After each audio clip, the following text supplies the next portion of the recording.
اليوم تجزون ما كنتم تعملون هذا كتابنا ينطق عليكم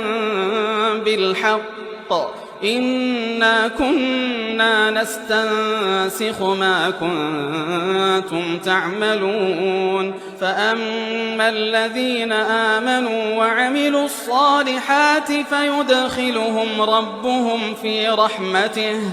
ذلك هو الفوز المبين وأما الذين كفروا أفلم تكن آياتي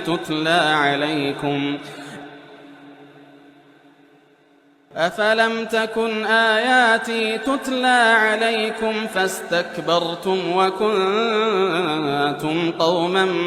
مجرمين وإذا قيل إن وعد الله حق والساعة لا ريب فيها قلتم ما ندري ما الساعة إن نظن إلا ظنا وما نحن بمستيقنين وبدا لهم سيئات ما عملوا وحاق بهم ما كانوا به يستهزئون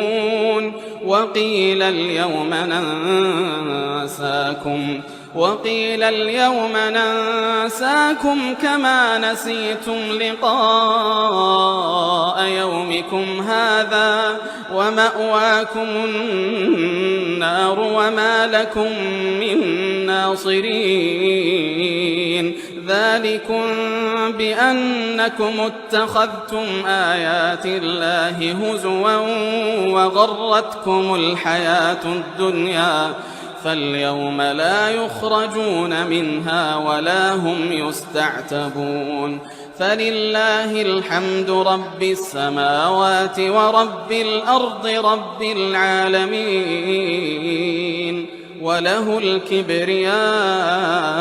في السماوات والأرض وهو العزيز الحكيم.